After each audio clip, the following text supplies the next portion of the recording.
कृष्णा। जय श्री हरि। हे प्रिय भक्तों, आज ज्येष्ठ मास के शुक्ल पक्ष की द्वादशी तिथि है और आज ज्येष्ठ निर्जला एकादशी व्रत के पारण का दिन है। यानी कि जिन भक्तों ने कल निर्जला एकादशी का व्रत रखा था वे आज अपना व्रत खोलेंगे। आज का दिन बड़ा ही शुभ और मंगलकारी है। एकादशी के व्रत के दिन तुलसी माता की और लक्ष्मी माता की कथाओं को सुनने से ही व्रत पूर्ण माना जाता है और समस्त मनोकामनाएं पूर्ण होती हैं। तो जिन भक्तों ने व्रत नहीं भी रखा था उन्हें भी द्वादशी के दिन तुलसी माता की कथाओं को सुनने से धन संपत्ति और अनंत शुभ फलों की प्राप्ति होती है। तो आइए भगवान श्री लक्ष्मी नारायण जी के चरण कमलों का ध्यान करते हुए इन कथाओं को सुनते हैं। आप सभी भक्तों से एक विनम्र निवेदन है कि इन कथाओं को पूरा अवश्य सुने। आधी अधूरी कथाओं को सुनने से पूर्ण फल प्राप्त नहीं होता। तो बोलिए श्री राधा कृष्ण भगवान की जय। तुलसी महारानी नमो नमो, हरि की पटरानी नमो नमो। आइए सुनते हैं तुलसी माता की संपूर्ण कथाएं। तुलसी माता को हरि प्रिया भी कहा जाता है। जितना भगवान श्री हरि विष्णु सोने, चांदी, हीरे, मोती और रत्नों से प्रसन्न नहीं होते, उतना सिर्फ तुलसी दल से प्रसन्न हो जाते हैं। सच्ची श्रद्धा भाव से तुलसी दल भगवान विष्णु को अर्पित करने से मनुष्यों के सभी संकट कट जाते हैं और मनोकामनाएं पूर्ण हो जाती हैं। एक बार एक गांव में एक बुजुर्ग महिला रहा करती थी। वह प्रतिदिन पूजा पाठ किया करती थी। वह रोज तुलसी माँ की पूजा करती थी और वह बुजुर्ग महिला रोज तुलसी माता से कहती, हे तुलसी माँ, तुम मुझे बहू दे, पीताम्बर की धोती दे, मीठा मीठा घास दे, वैकुंठ में वास दे, चटक की चाल दे, पटक की मौत दे, चंदन का काठ दे, रानी का काज दे, दाल भात का भोजन दे, ग्यारस की मौत दे और कृष्ण जी का कंधा दे। वह बुजुर्ग महिला हर महीने में तुलसी माता की रोज पूजा करती थी और उनके बिरले को रोज सींचती। तुलसी माता बुजुर्ग महिला की बात सुनकर धीरे धीरे सूखने लगी। तभी भगवान श्री कृष्ण जी ने देखा कि तुलसी माता सूख रही है और तभी एक दिन भगवान श्री कृष्ण तुलसी माता जी के पास प्रकट हुए और भगवान श्री कृष्ण जी ने तुलसी माता से पूछा, तुम क्यों सूख रही हो? सभी महिलाएं तुम्हारी पूजा करती हैं और तुमको रोज सींचती हैं, लेकिन फिर भी तुम सूखती जा रही हो। इसका कारण क्या है? जिसके बाद तुलसी माता ने भगवान श्री कृष्ण जी से कहा कि हे प्रभु, एक बुजुर्ग महिला मेरे पास रोज आती है और रोज एक ही बात बोलती है कि हे तुलसी माता, सबकी दाता, मैं तेरा बिरला सींचती हूँ, तुम मुझे बहू दे, पीताम्बर की धोती दे, मीठा मीठा घास दे, वैकुंठ में वास दे, चटक की चाल दे, पटक की मौत दे, चंदन का काठ दे, रानी सा राज दे, दाल भात का भोजन दे, ग्यारस की मौत दे और कृष्ण जी का कांधा दे।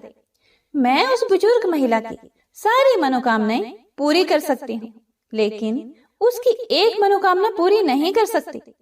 मैं कृष्ण जी का कंधा कहाँ से दूंगी?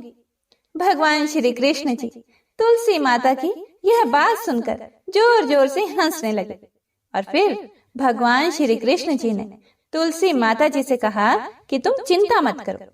जब वह बुजुर्ग महिला की मृत्यु होगी तब मौके पर मैं और आप ही कंधा दे देंगे। आप सुबह जब वह पूजा करने आए तब कह देना कि सब कुछ तुम्हें मिल जाएगा। कुछ दिनों बाद वह वृद्ध महिला ठोकर खाकर रास्ते में गिरकर मर गई। पूरे गांव के सभी लोग आए और उस महिला को सभी लोग धर्मात्मा मानते थे। उसको तुलसा जी की डोकरी कहते थे।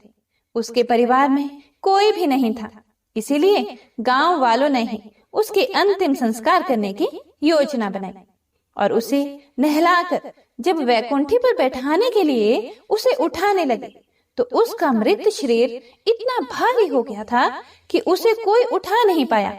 यह सब देखकर वहां के सभी लोग तरह तरह की बातें करने लगे और कहने लगे कि यह इतना पूजा पाठ करती थी, हर समय माला फेरती थी, इसीलिए यह इतनी भारी हो गई है।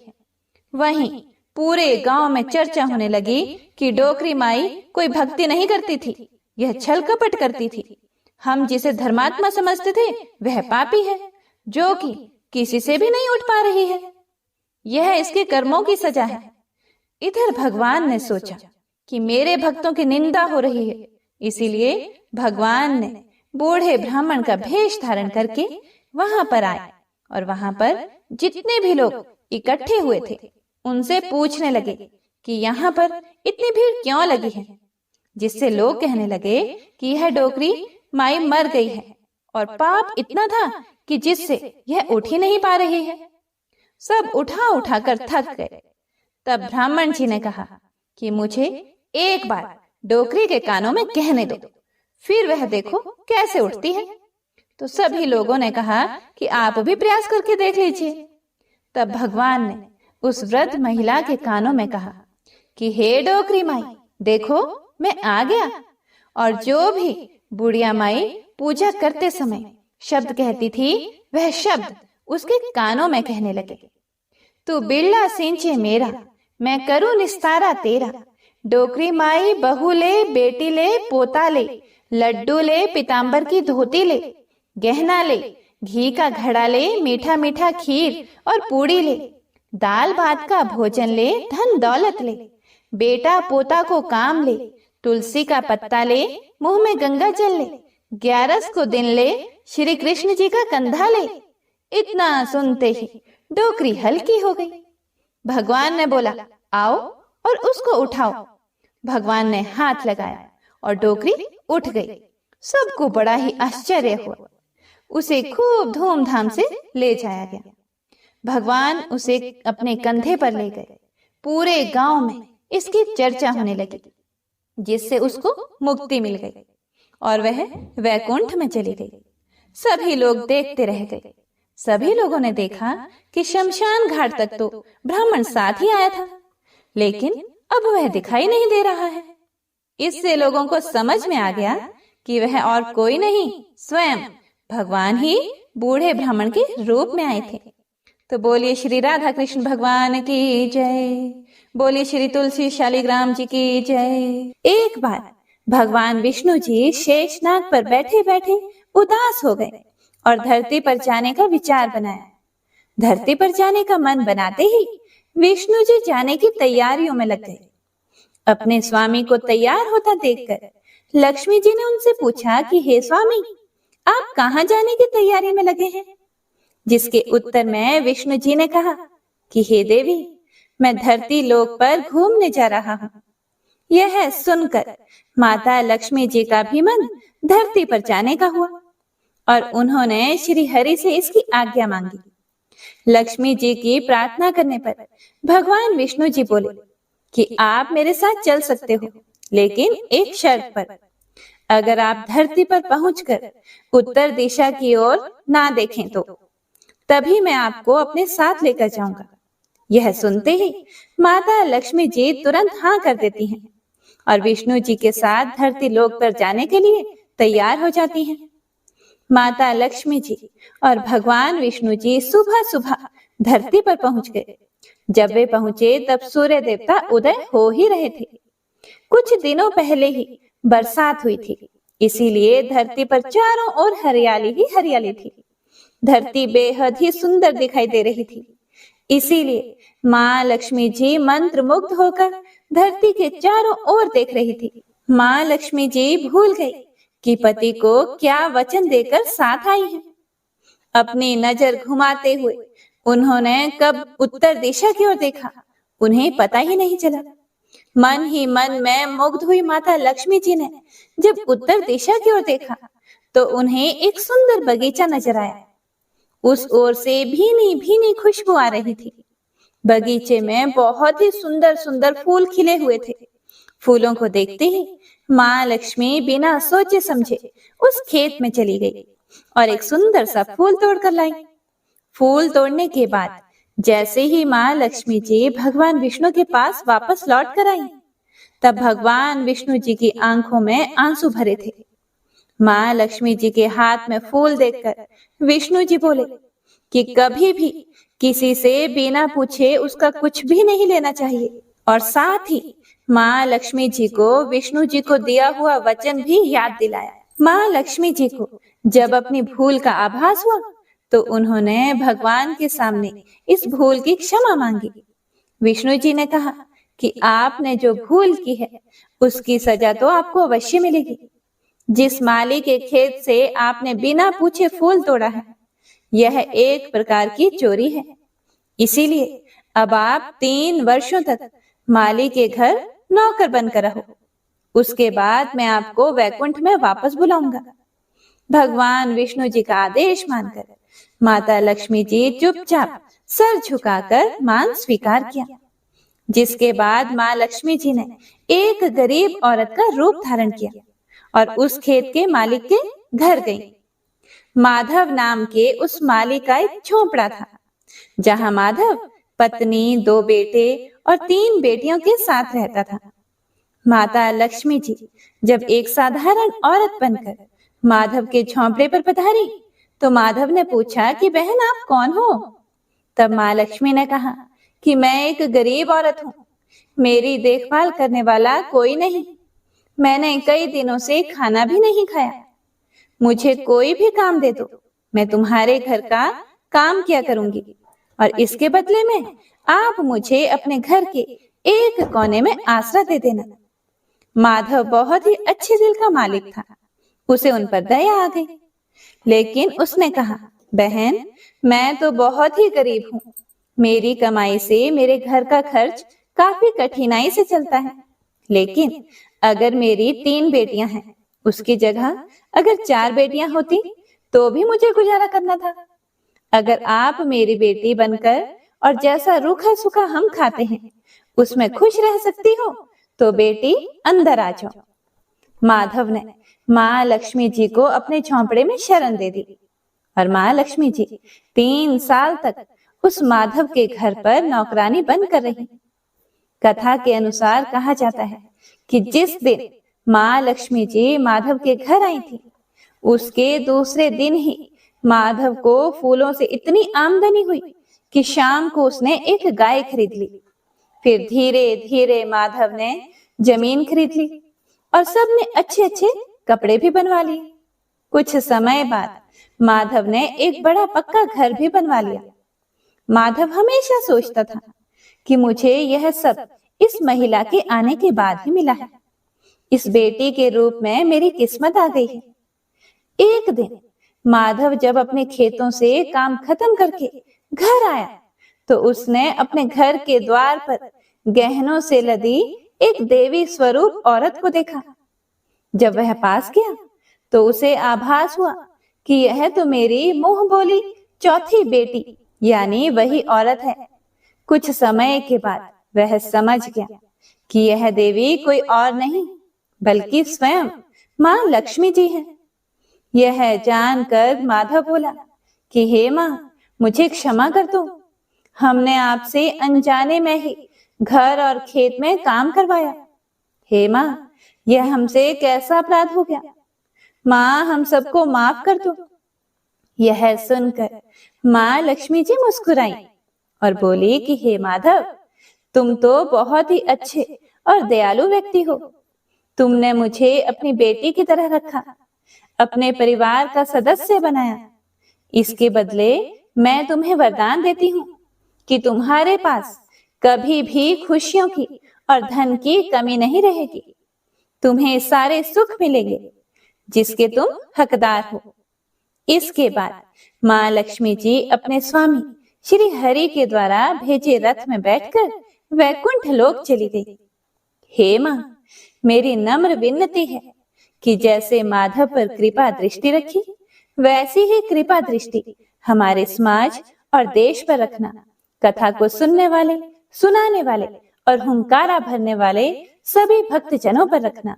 तो प्रेम से बोलिए लक्ष्मी नारायण भगवान की जय। आइए अब तुलसी माता की दूसरी कथा का श्रवण करते हैं। इस कथा को सुनने से एकादशी के व्रत का संपूर्ण फल मिल जाता है। तो आइए प्रसन्न चित मन से इस कथा को सुनते हैं। कथा के अनुसार एक कुटुंब में ननंद तथा भाभी साथ में रहते थे। ननंद का विवाह अभी नहीं हुआ था। वह तुलसी के पौधे की बहुत सेवा किया करती थी, लेकिन उसकी भाभी को यह सब कुछ बिल्कुल भी पसंद नहीं था। जब कभी भी उसकी भाभी को अत्यधिक गुस्सा आता, तब वह उसे ताना देते हुए कहती कि जब तुम्हारा विवाह होगा तो मैं तुलसी ही बरातियों को खाने को दूंगी और तुम्हारे दहेज में भी तुलसी ही दूंगी। कुछ समय बीत जाने पर ननंद का विवाह पक्का हुआ।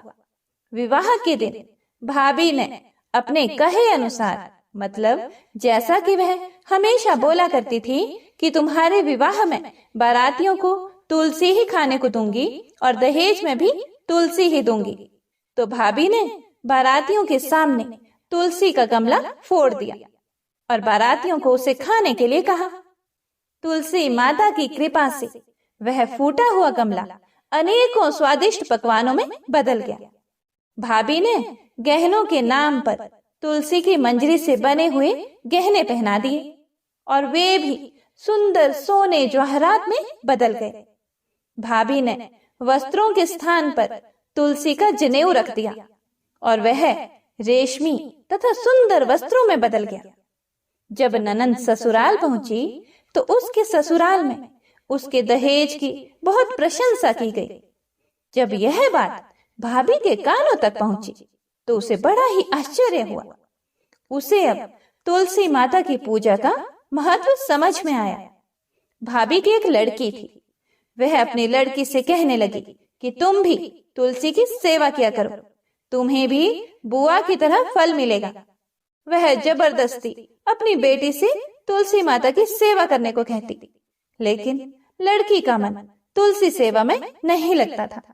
लड़की के बड़े होने पर उसके विवाह का समय आ गया। तब भाभी सोचती है कि जैसा व्यवहार मैंने अपनी ननंद के साथ किया था वैसा ही मैं अपनी लड़की के साथ भी करती हूँ, तो यह भी गहनों से लद जाएगी और बारातियों को खाने में पकवान मिलेंगे। ससुराल में इसे भी बहुत इज्जत मिलेगी। यह सोचकर वह बारातियों के सामने तुलसी का गमला फोड़ देती है, लेकिन इस बार गमले की मिट्टी मिट्टी ही रही, मंजरी तथा पत्ते भी अपने रूप में ही रहे। जनेऊ भी अपना रूप नहीं बदलता है। सभी लोगों तथा बारातियों द्वारा भाभी की बुराई की जाती है। लड़की के ससुराल वाले भी लड़की की बुराई करते हैं। भाभी कभी भी ननंद को घर नहीं बुलाती थी। भाई को बहन की याद आती है, तो भाई ने सोचा बहुत समय हो गया, मैं बहन से मिल कर आता हूँ। उसने अपनी पत्नी से कहा और कुछ उपहार बहन के पास ले जाने की बात कही। भाभी ने थैले में ज्वार भर कर दे दिया और कहा और कुछ नहीं है, तुम यही ले जाओ। वह दुखी मन से बहन के पास चल पड़ा। वह सारे रास्ते सोचता रहा कि कोई भाई अपनी बहन के घर ज्वार कैसे ले जा सकता है। यह सोचकर वह एक गौशाला के पास रुका और ज्वार का थैला गाय के सामने पलट दिया। तभी गाय पालने वाले ने कहा कि आप गाय के सामने हीरे मोती तथा सोना क्यों डाल रहे हो। यह देखकर भाई को बड़ा ही आश्चर्य हुआ और उसने सभी हीरे मोती तथा सोना वापस अपने थैले में रख लिया। भाई ने सारी बात अपनी बहन को बताई और बड़ी खुशी खुशी उसने सारे हीरे मोती और जेवर अपनी बहन को दिए। दोनों भाई बहन एक दूसरे को देखकर अत्यंत प्रसन्न हुए। जैसी कृपा माता तुलसी ने ननंद पर की, ऐसी ही कृपा सभी पर करना। बोलिए श्री तुलसी माता शालिग्राम भगवान की जय। बोलिए श्री लक्ष्मी नारायण भगवान की जय। आइए अब तुलसी जी की तीसरी कथा को सुनते हैं। इस कथा को पूरा सुनने से सभी मनोकामनाएं पूर्ण हो जाती हैं। सावर्णी मुनि की पुत्री तुलसी अपूर्व सुंदरी थी। उनकी इच्छा थी कि उनका विवाह भगवान नारायण के साथ हो। इसके लिए उन्होंने नारायण पर्वत की घाटी में स्थित बद्री वन में घोर तपस्या की। दीर्घ काल तक तपस्या के उपरांत ब्रह्मा जी ने प्रसन्न होकर दर्शन दिए और वर मांगने को कहा। तुलसी जी ने कहा, हे सृष्टिकर्ता, हे ब्रह्मदेव, आप अंतर्यामी हैं, सबके मन की बात जानते हैं। फिर भी मैं अपनी इच्छा आपसे बताती हूँ। मैं चाहती हूँ कि भगवान श्री नारायण मुझे पति रूप में मिले। ब्रह्मा जी ने कहा, तुम्हारा अभीष्ट तुम्हें अवश्य मिलेगा। अपने पूर्व जन्म में किसी अपराध के कारण तुम्हें श्राप मिला है। इसी प्रकार भगवान श्री नारायण के एक पार्षद को भी दानव कुल में जन्म लेने का श्राप मिला है। दानव कुल में जन्म लेने के बाद भी उसमें नारायण का अंश विद्यमान रहेगा।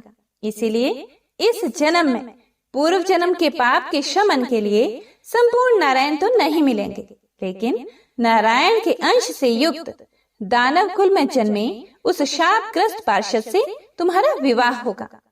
शाप मुक्त होने पर भगवान श्री नारायण सदा सर्वदा के लिए तुम्हारे पति हो जाएंगे। तुलसी जी ने ब्रह्मा के इस वर को स्वीकार किया, क्योंकि मानव कुल में जन्म के कारण उस मायावी भोग को तो भोगना ही था। तुलसी जी बद्री वन में ही रहने लगी। नारायण का वह पार्षद दानव कुल में जलंधर के नाम से पैदा हुआ था। कुछ दिनों बाद वह भ्रमण करता हुआ बद्री वन में आया। यहाँ तुलसी को देखते ही वह उस पर मंत्र मुग्ध हो गया और तुलसी के सामने उसने अपने विवाह का प्रस्ताव रखा। उसने तुलसी जी से विवाह करने की इच्छा प्रकट की। इतने में ही महाब्रह्मा जी भी वहां आ गए और तुलसी जी से कहा, तुलसी, जलंधर को देखो, कैसा देवोपम उसका स्वरूप है। दानव कुल में जन्म लेने के बाद भी लगता है जैसे इसके शरीर में नारायण का वास हो। तुम प्रस्ताव को सहर्ष स्वीकार कर लो। तुलसी को भी लगा कि उसकी तपस्या पूर्ण हुई, उसे इच्छित फल मिला है। जलंधर के साथ उसका गंधर्व विवाह हो गया और वह जलंधर के साथ उसके महल में पत्नी बनकर आ गई। जलंधर ने अपनी परम सुंदरी सती साध्वी पत्नी तुलसी के साथ बहुत दिनों तक राज्य किया। उसने अपने राज्य का इतना विस्तार किया कि देवलोक तक उसके अधिकार में आ गया। स्वर्ग का सुख भोगने वाले देवताओं की दशा भिखारियों जैसी हो गई। जलंधर किसी को कष्ट नहीं देता था, पर अधिकार और राज्य छीन जाने से सारे देवता मिलकर ब्रह्मा, विष्णु और शिव जी की सभा में गए तथा अपनी विपत्ति सुनाई। ब्रह्मा जी ने कहा, तुलसी परम साध्वी है, उसका विवाह जलंधर से मैंने ही कराया था। जलंधर को तब तक नहीं हराया जा सकता या मारा जा सकता जब तक तुलसी को ना छला जाए। विष्णु जी ने कहा, जलंधर पूर्व जन्म में मेरा पार्षद था। श्राप के कारण उसे दैत्य कुल में जन्म लेना पड़ा। इस जन्म में भी मेरा अंश उसमें व्याप्त है। साथ ही तुलसी के पति व्रत धर्म से वह अजय है। फिर देवताओं की सहमति से भगवान शिव ने जलंधर के पास संदेश भेजा कि या तो वह देवताओं को राज्य लौटा दे या फिर उनसे युद्ध करे। जलंधर शंकर के पास पहुंचा। उसने कहा, देवाधिदेव, आपके लिए देवताओं का पक्ष लेना उचित नहीं है। राज्य बढ़ाना हर राजा का कर्तव्य है। मैं किसी को दुखी नहीं कर रहा हूँ। देवताओं से कहिए कि वे मेरी प्रजा बनकर रहे। मैंने आपका कोई भी अपमान नहीं किया है। हमारा आपका युद्ध शोभा नहीं देता है। अगर आप हार गए तो बड़ी लज्जा की बात होगी। मैं हार गया तो आपकी कीर्ति बहुत अधिक नहीं बढ़ेगी। भगवान शंकर फिर हंसने लगे। वे तो सब रहस्य समझते थे। तुलसी और जलंधर के पूर्व जन्म के श्राप की अवधि लगभग पूरी हो चुकी थी। फिर शंकर जी बोले, इसमें कीर्ति और लज्जा की बात क्या है? तुम देवों को राज्य लौटाकर उन्हें उनके पद पर प्रतिष्ठित होने दो। युद्ध से बचने का यही एक उपाय है। जलंधर ने कहा, मैंने युद्ध के बल से देवलोक जीता है। कोई उसे युद्ध के द्वारा ही वापस ले सकता है। यह है मेरा अंतिम उत्तर है। अब मैं जा रहा हूँ। ऐसा कहकर जलंधर चला गया। उसने अपनी पत्नी तुलसी को सारी बातें बताई और कहा, कर्म भोग सब काल सूत्र में बंधा है। जीवन में हर्ष, शोक, भय, सुख, दुख, मंगल, अमंगल काल के अधीन है। हम तो केवल निमित्त हैं। संभव है भगवान शिव देवों का पक्ष लेकर मुझसे युद्ध करे। तुम चिंता मत करना, तुम्हारा सती तेज मेरी रक्षा करेगा। दूसरे दिन भगवान शंकर के नेतृत्व में देवताओं ने युद्ध छेड़ दिया।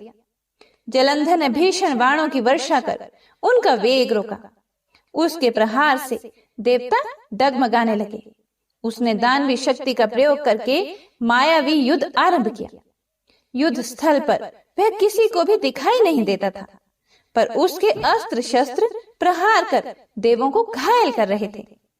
देवगण अपने अस्त्र चलाएं तो किस पर चलाएं, क्योंकि कोई शत्रु सामने था ही नहीं। कई दिनों तक इस तरह भयंकर युद्ध चला। जलंधर पराजित नहीं हुआ। तब शिव जी ने विष्णु से कहा, विष्णु कुछ तो उपाय करो, अन्यथा मेरा तो सारा यश मिट्टी में मिल जाएगा। विष्णु जी ने सोचा, बल से तो जलंधर को हराया नहीं जा सकता, इसीलिए छल का सहारा लेना ही पड़ेगा। उन्होंने तुरंत अपना स्वरूप जलंधर जैसा बनाया और अस्त्र शस्त्र से सुसज्जित हो तुलसी जी के पास पहुंच गए। बोले, प्रिय, मैं युद्ध जीत गया। सारे देवता भगवान शंकर समेत हार गए। इस खुशी में आओ, मैं तुम्हें अपने अंग से लगा लूं। पति को प्रत्यक्ष खड़ा देखकर तथा विजय का समाचार सुनकर वह दौड़कर मायावी जलंधर के गले से लिपट गई। इस प्रकार पति पत्नी दोनों ने आलिंगन होकर खूब खुशी मनाई। पर पुरुष के साथ इस प्रकार के व्यवहार से उसका सती तेज नष्ट हो गया। उसका सती तेज जो जलंधर की कवच के रूप में रक्षा कर रहा था, वह कवच नष्ट हो गया। जलंधर शक्तिहीन हो गया। यह जानते ही भगवान शंकर ने अपने त्रिशूल से प्रहार किया। त्रिशूल के लगते ही जलंधर जलकर भस्म हो गया। जलंधर के मरने को जानकर विष्णु अपने असली रूप में आ गए। सामने अपने पति जलंधर के स्थान पर भगवान विष्णु को खड़ा देखकर तुलसी बहुत विस्मित हुई। उसको पता लग गया कि स्वयं नारायण ने उसके साथ छल किया है। क्रोध में आकर तुलसी जी ने श्राप दिया, एक सती स्त्री का अस्तित्व भंग करने के अपराध में तुम हृदयहीन पत्थर हो जाओ। विष्णु जी ने तुलसी के श्राप को शिरोधार्य कर कहा, देवी, तुम्हारे तथा जलंधर के कल्याण के लिए मुझे ऐसा करना पड़ा। तुम दोनों को श्राप मुक्त करना था। तुम भी अब अपना शरीर त्याग कर तुलसी बिरवा के रूप में जन्म लोगी और मेरी पूजा तुलसी दल से होगी। मैं शालिग्राम पत्थर बनूंगा। मेरे शीश पर तुम आदर से विराजमान होंगी। तुम्हारे पति की हड्डियों के चूर्ण से शंख की उत्पत्ति होगी। उस शंख ध्वनि से देवताओं तथा मेरी पूजा आराधना होगी। जहाँ शंख ध्वनि होगी वहाँ मंगलमय मैं विराजमान रहूंगा। तुमने पूर्व जन्म में बद्री वन में मुझे पाने के लिए बड़ी तपस्या की थी। अब अगले जन्म में मैं नारायण प्रस्तर के रूप में बद्रीनाथ वन में स्थापित होऊंगा और मेरी पूजा अर्चना फल फूल से ना होकर तुम्हारी तुलसी दल से होगी। मेरे शीश पर विराजमान होकर तुम मुझसे भी ऊंचा पद प्राप्त करोगे। बोलिए श्री लक्ष्मी नारायण भगवान की जय। श्री तुलसी महारानी करूं विनय सिर नाए, जो मम हो संकट विकट दीजे मात नशाए। नमो नमो तुलसी महारानी, महिमा मिट ना जाए बखानी। दियो विष्णु तुमको सन्माना, जग में छायो सुयश महाना। विष्णु प्रिया जय जयति भवानी, तेहो लोक की हो सुख खानी। भगवत पूजा कर जो कोई, बिना तुम्हारे सफल न होई। जिन घर तब नहीं होए निवासा, उस पर करही विष्णु नहीं बासा। करे सदा जो तब नित सुमिरन, तेहि के काज होए सब पूरण।